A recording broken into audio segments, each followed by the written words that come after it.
Hello friends, welcome to my YouTube channel IAS gateways.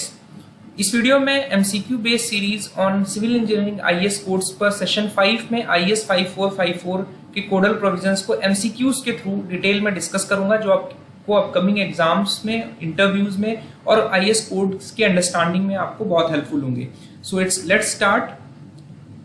जो सबसे पहला क्वेश्चन है दैट इज क्वेश्चन नंबर 41।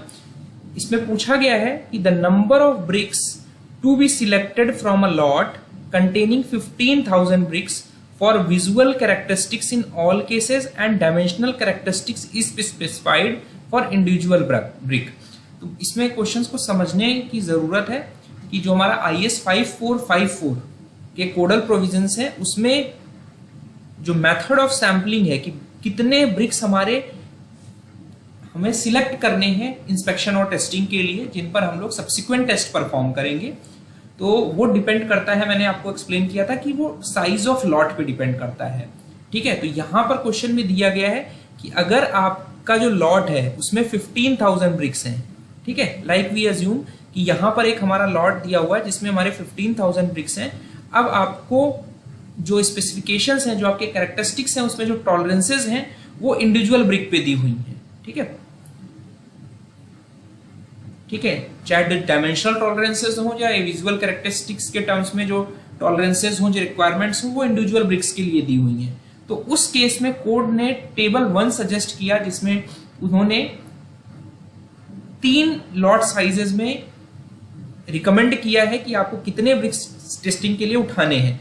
तो पहला क्लास है जो वो है हमारा कि अगर 2001 से लेके 10,000 ब्रिक्स तक है तो आपको जो ब्रिक्स सिलेक्ट करने हैं वो 20 ब्रिक्स सिलेक्ट करने हैं। यानी अगर आपका 10,000 तक ब्रिक होता तो हम 20 ब्रिक्स उठाते, जिसकी हम विजुअल टॉलरेंसेस और डायमेंशन टॉलरेंसेस इंडिविजुअल ब्रिक्स की चेक करते और जो permissible number of defects in a sample, तो ये हमारा यहाँ पे जो इस सैंपल में हमारे 20 ब्रिक्स हो जाते हैं। तो 1 sample is this and the number of BRICS in this sample is 20, जिसमें से हमारा जो परमिसिबल फेलियर लिमिट है वो 1 है, यानी 1 ब्रिक से ज्यादा इस लॉट में फेल नहीं होना चाहिए अगर हमारा लॉट साइज 10,000 तक है। सेकेंड ग्रुप है हमारा 10,001 से लेके 35,000 तक। तो अगर हमारा यहाँ पे 15,000 ब्रिक्स था तो वो हमारा इस ग्रुप में फॉल कर रहा है। इस ग्रुप में टेस्टिंग के लिए आपको 32 ब्रिक्स उठाने हैं, बिकॉज जो स्पेसिफिकेशन है, हमारी रिक्वायरमेंट्स है, वो इंडिविजुअल ब्रिक्स के लिए आपको चेक करनी है। तो आपको इस लॉट के लिए इसमें से 32 ब्रिक्स उठा लेने हैं। ठीक है, अब 32 ब्रिक्स पे सभी ब्रिक्स की आप टेस्टिंग करोगे, डायमेंशनल टॉलरेंसेस के लिए लेंथ, विड्थ और हाइट मेजर करोगे। विजुअल कैरेक्टरिस्टिक्स के लिए आप इंडिविजुअल ब्रिक्स को विजुअली इंस्पेक्ट करोगे, और जो हमारी रिक्वायरमेंट्स है उसमें से 2 ऐसे ब्रिक्स हो सकते हैं मैक्सिमम जो हमारे फेल हो सकते हैं, डिफेक्टिव हो सकते हैं, जो हमारी रिक्वायरमेंट को कंप्लाई नहीं करेंगे। अगर आपका जो लॉट साइज है वो 35,001 से लेके, तो यहाँ पे 35,000 इंक्लूडेड है, यहाँ 10,000 इंक्लूडेड है। तो 35,001 से लेके 50,000 तक अगर लॉट है तो आपका 50 ब्रिक्स आपको कलेक्ट करने हैं, जो कि एक सैंपल कहलाएगा। और इस 50 में से परमिसिबल नंबर ऑफ डिफेक्टिव जो है वो 3 है। और मैंने आपको ये भी एक्सप्लेन किया था, अगर हमारा 2,000 से कम ब्रिक्स हैं किसी लॉट में, तो उस केस में आपको परचेजर और सप्लायर के बीच में म्यूचुअली डिसाइड करना होगा, एग्री करके, कि कितने ब्रिक्स की आपको सैंपलिंग करनी है। तो यहाँ पे हमारा सेकेंड ग्रुप में बिलोंग कर रहा है, इंडिविजुअल ब्रिक्स के स्पेसिफिकेशंस, रिक्वायरमेंट की बात कर रहा है। तो हमारा जो करेक्ट आंसर होगा वो 32 होगा। हमें 32 ब्रिक्स उठाने होंगे जिसकी आप डायमेंशनल कैरेक्टरिस्टिक्स और विजुअल कैरेक्टरिस्टिक्स चेक करोगे। नेक्स्ट क्वेश्चन है कि the permissible number of defective bricks, कितने नंबर ऑफ ब्रिक्स जो है वो परमिटेड है एज डिफेक्टिव ब्रिक्स हो सकते हैं किसी सैंपल में, जो कि एक लॉट से लिया गया है जिसमें हमारे 15,000 ब्रिक्स थे। तो 15,000 ब्रिक्स थे और आपने विजुअल कैरेक्टरिस्टिक्स और डायमेंशनल कैरेक्टरिस्टिक्स के लिए ब्रिक को सिलेक्ट किया था इंडिविजुअल ब्रिक्स में, जहां पे हमारी जो रिक्वायरमेंट्स थी वो दी हुई थी। तो उस केस में आपने कितने ब्रिक्स सिलेक्ट किए थे? 32 ब्रिक्स सिलेक्ट किए थे। तो मैंने आपको एक्सप्लेन किया 32 ब्रिक्स के लिए आपके जो maximum number of defectives permitted हैं वो हमारे, आप देख पा रहे हैं, 2 numbers of defective bricks are permitted. अगर इससे ज्यादा डिफेक्टिव्स निकल कर आ रहे हैं इस लॉट में, तो इस लॉट को हम रिजेक्ट कर देंगे। तो आप किसी भी लॉट को सबसे पहले विजुअल कैरेक्टरिस्टिक्स के लिए चेक करते हो और पैरेलली डायमेंशनल कैरेक्टरिस्टिक्स के लिए चेक करते हो, जिसमें 2 ऑप्शन हो सकते हैं। डायमेंशनल कैरेक्टरिस्टिक्स और विजुअल कैरेक्टरिस्टिक्स में आपका हो सकता है कि जो रिक्वायरमेंट्स दी हैं वो इंडिविजुअल ब्रिक के लिए दी हो या ग्रुप ऑफ 20 ब्रिक्स के लिए दिया हो। यानी 20 ब्रिक की एक साथ आपने लेंथ मेजर की तो उसमें हमारी टॉलरेंस कितनी हो सकती है, ये फॉर्म में दिया हो या इंडिविजुअल ब्रिक्स की लेंथ और विड्थ में डायमेंशन दिया हो। जैसे हम लोग ने अभी लास्ट वीडियोस में परफोरेटेड ब्रिक्स पे जो टॉलरेंसेस थी वो इंडिविजुअल ब्रिक्स पे डिस्कस किया था। तो उस केस में अगर परफोरेटेड ब्रिक्स पे आप जाते हो तो आपका अगर 15,000 का ब्रिक का लॉट साइज है तो आपको 32 ब्रिक उठाने थे और उसमें मैक्सिमम नंबर ऑफ डिफेक्टिव्स जो अलाउड है वो 2 हैं, अदरवाइज फिर हम लॉट को रिजेक्ट कर देंगे। तो यहाँ पे करेक्ट आंसर जो होगा ऑप्शन 2 हो जाएगा। उसका नेक्स्ट क्वेश्चन है कि इन केस एक ऐसी सिचुएशन है जिसमें जो डायमेंशनल कैरेक्टरिस्टिक्स है are specified for a group of 20 bricks, यानी 20 ब्रिक है, आपने उनको अगर आपको लेंथ मेजर करनी है तो आपने लेंथ के अलोंग उनको रख दिया, ठीक है, मेजरमेंट ऑफ विड्थ के अलोंग रख दिया, ठीक है, ये आपने लेंथ के अलोंग रख दिया। तो यहाँ पे आप लेंथ 20 ब्रिक्स की मेजर करोगे और जो टॉलरेंसेस होगी प्लस माइनस वो 20 ब्रिक्स पे दी होगी। तो ऐसी सिचुएशन में आपको कितने ब्रिक्स सिलेक्ट करने हैं, 10,000 ब्रिक्स का अगर लॉट साइज है तो यहाँ पे स्पेसिफिकेशन 20 ब्रिक्स की बात कर रहा है, ग्रुपिंग की बात कर रहा है। तो अगर आपका लॉट साइज, फिर से आपको लॉट साइज देखना पड़ेगा, तो 2001 से अगर 10,000 ब्रिक्स तक है तो आपको dimensional characteristics for group of 20 bricks के लिए 40 ब्रिक्स सिलेक्ट करने हैं। 40 ब्रिक्स का मतलब हो गया 2 ग्रुप्स आपको बनाने हैं, ठीक है। ये आपने एक ग्रुप बनाया, इसी तरह आप दूसरा ग्रुप बनाओगे 20 का और दोनों के लिए आप चेक करोगे और इसमें दोनों ही ग्रुप्स 2020 के जो 2 ग्रुप्स हैं वो सभी 20 ग्रुप्स की जो रिक्वायरमेंट है वो कंप्लाई करनी चाहिए। इसी तरह अगर आपका 10,001 से 35,000 तक ब्रिक है तो डायमेंशनल कैरेक्टरिस्टिक्स अगर हमारे 20 ग्रुप्स के लिए स्पेसिफाइड है, 20 ब्रिक्स के लिए स्पेसिफाइड है, तो आप 60 ब्रिक्स लोगे यानी 3 ग्रुप्स बनाओगे, ठीक है, और तीनों ग्रुप्स हमारी रिक्वायरमेंट को कंप्लाई करना चाहिए। इसी तरह अगर 35,001 से लेके 50,000 तक ब्रिक है तो हमें 4 ग्रुप बनाने पड़ेंगे 20-20 के, और इंडिविजुअल ग्रुप्स को हमें चेक करना होगा उनकी लेंथ, विड्थ और जो डेप्थ है वो हमारी टॉलरेंस के अंदर है। तो 10,000 ब्रिक के लिए हमारा 2 ग्रुप्स बनेंगे यानी 40 ब्रिक आपको उठाने पड़ेंगे, ठीक है। तो करेक्ट आंसर जो होगा वो ऑप्शन बी होगा। उसके बाद नेक्स्ट क्वेश्चन है which of the following is not a physical characteristics that bricks are tested for. तो IS 5454 में ये कहा गया है कि जो फिजिकल कैरेक्टरिस्टिक्स हैं ब्रिक की,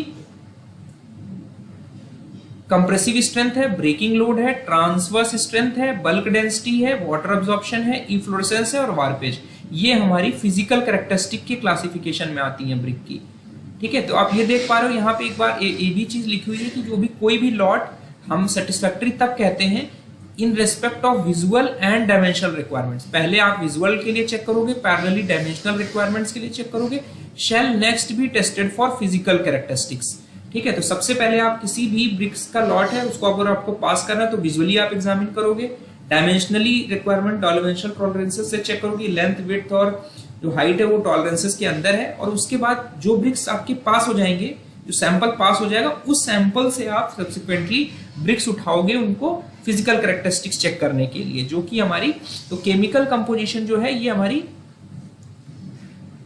जो है ये फिजिकल कैरेक्टरिस्टिक नहीं है। तो करेक्ट आंसर जो होगा ऑप्शन सी हो जाएगा।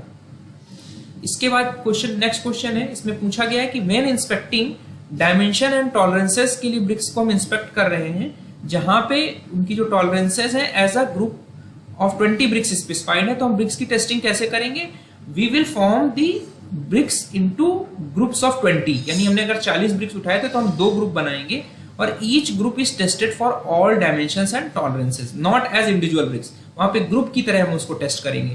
तो यहाँ पे ऑप्शन बी होगा वो करेक्ट होगा, लाइक आई एक्सप्लेन अर्लियर।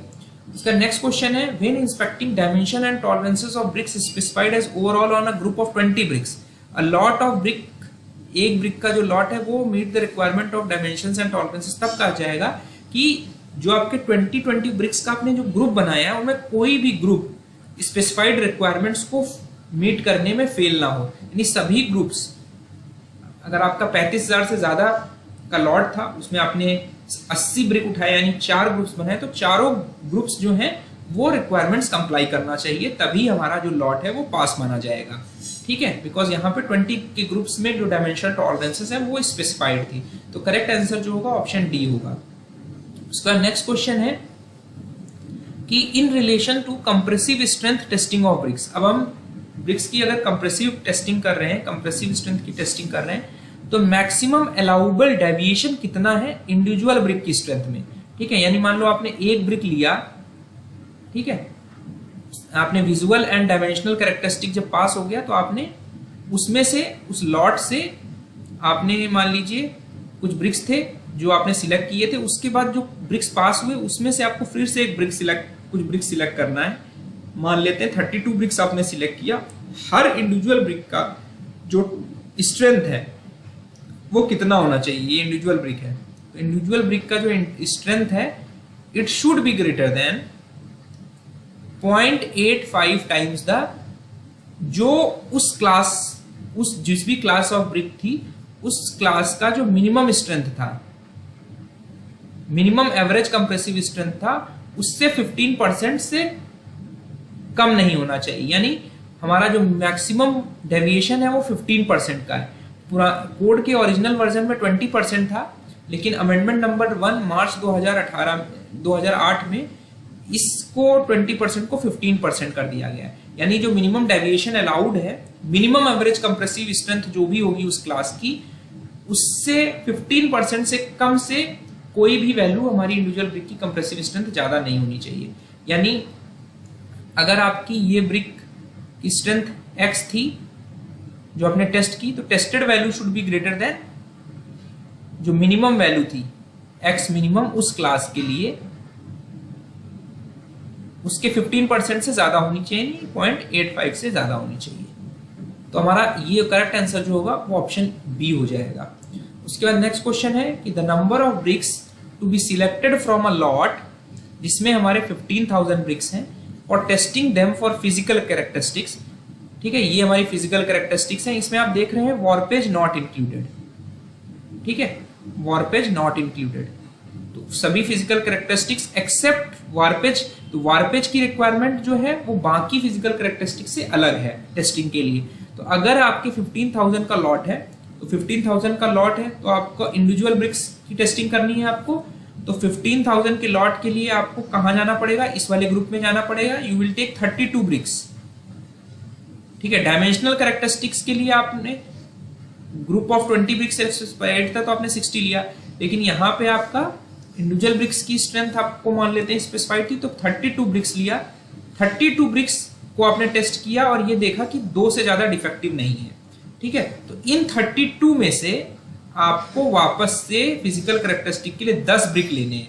यानी 32 में से 10 ब्रिक, मान लो 2 फेल हो गए तो 30 ब्रिक जो बचे उसमें से 10 ब्रिक आपको लेने हैं जो compressive strength, transverse strength, bulk density, water absorption and efflorescence के लिए टेस्ट करने हैं depending upon the lot size. अगर आपका 2001 से 10,000 तक था तो 20 ब्रिक्स आपको सिलेक्ट करने थे जिसमें मैक्सिमम डिफेक्टिव 1 था, और इस 20 में से आपको 5 ब्रिक लेने थे। इसी तरह 50 में से नेक्स्ट लॉट के लिए आपको 15 ब्रिक्स लेने हैं। तो अब इन सभी ब्रिक्स का आप इंडिविजुअली टेस्ट परफॉर्म करोगे। कंप्रेसिव स्ट्रेंथ है तो कंप्रेसिव स्ट्रेंथ टेस्ट परफॉर्म करोगे।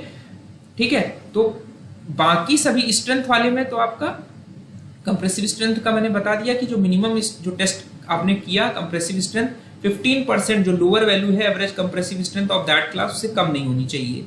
ठीक है, लेकिन अगर आपका 15,000 ब्रिक है तो आपको 15,000 ब्रिक के लिए 32 ब्रिक आपने उठाए, जिसमें से 10 ब्रिक को आपको रैंडमली सिलेक्ट करना है कंप्रेसिव स्ट्रेंथ टेस्ट के लिए। तो करेक्ट आंसर ऑप्शन 10 होगा। लेकिन अगर यहाँ पूछ लेता इनको हटा के कि आप ये बताओ कि वारपेज के लिए कितना होता है, तो वारपेज के लिए आपको सिलेक्ट करना होता 20 ब्रिक्स। इस 32 में से 20 ब्रिक्स सिलेक्ट करना होता और maximum permissible number of defective जो होता वो 1 होता। तो 20 हो जाता अगर आपका वारपेज टेस्ट आपको करना होता 15,000 वाले लॉट के लिए, 10 हमारा अदर देन वारपेज होगा। उसका नेक्स्ट क्वेश्चन है कि the number of bricks failing to satisfy the requirements of efflorescence specified in relevant specification for a lot size of 40,000 bricks. तो इफ्लोरेसेंस के लिए जो रिक्वायरमेंट है कि हमारे इतने ब्रिक्स से ज्यादा फेल नहीं होने चाहिए, तो 40,000 ब्रिक्स का जो ग्रुपिंग है वो आपका थर्ड कैटेगरी में आ रहा है, जिसमें से आपका टेस्टिंग के लिए आपने 15 ब्रिक लिए थे, जिसमें से इफ्लोरेसेंस के लिए भी आपने 15 ब्रिक्स लिए। तो इसमें से एक ब्रिक से ज्यादा हमारा इफ्लोरेसेंस की जो मिनिमम रिक्वायरमेंट है, जैसे आपकी परफोरेटेड ब्रिक्स के लिए स्लाइट रिक्वायरमेंट थी, तो एक से ज्यादा ब्रिक जो है वो डिफेक्टिव नहीं होना चाहिए।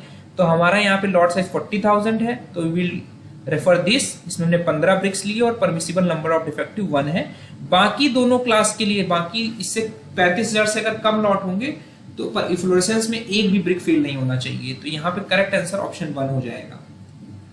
इसी तरह नेक्स्ट क्वेश्चन है कि number of bricks failing to satisfy the requirements of warpage. Warpage के लिए पूछ रहा है और लॉट में हमारे 40,000 ब्रिक्स हैं। तो वारपेज के केस में अगर आपका 40,000 ब्रिक्स है तो इस कैटेगरी में आएगा, जिसमें हमने वारपेज के लिए कितने ब्रिक्स लिए, वारपेज के लिए अलग कॉलम दिया हुआ है जिसमें हमारा सैंपल साइज जो है वो 30 का है। 40,000 ब्रिक के लॉट साइज के लिए 30 ब्रिक्स आपको लेने, और 30 में से 2 से ज्यादा ब्रिक्स जो है वो डिफेक्टिव नहीं होने चाहिए वारपेज के केस में। वारपेज की जो टॉलरेंस रिक्वायरमेंट है उसमें 2 ब्रिक्स से ज्यादा आपका फेल नहीं होना चाहिए। तो यहाँ पे करेक्ट आंसर जो होगा वो ऑप्शन सी हो जाएगा। ठीक है, अगर आपका मान लो 15,000 ब्रिक्स का लॉट साइज होता तो परमिसिबल नंबर ऑफ डिफेक्टिव्स 1 होता और हमारा मैक्सिमम नंबर सैंपल साइज जो होता वो 20 होता। इसी तरह 2001 से 10,000 तक होता तो सैंपल साइज 10 होता और परमिसिबल नंबर ऑफ डिफेक्टिव वारपेज के केस में 0 होता। क्या नेक्स्ट क्वेश्चन है हमारा कि जब आप कंप्रेसिव स्ट्रेंथ के लिए टेस्ट कर रहे हो और जो टेस्ट रिजल्ट्स हैं वो अपर लिमिट, उस क्लास की अपर लिमिट से ज्यादा आ जा रहा है, तो जब आप एवरेजिंग करोगे तो क्या करोगे, जो अपर लिमिट है उस क्लास की आप वही कंसीडर कर लोगे एवरेजिंग करने के लिए। ठीक है, तो करेक्ट आंसर जो होगा ऑप्शन बी होगा। आई होप मेरा वीडियो आपको हेल्पफुल होगा। तो thank you and all the best.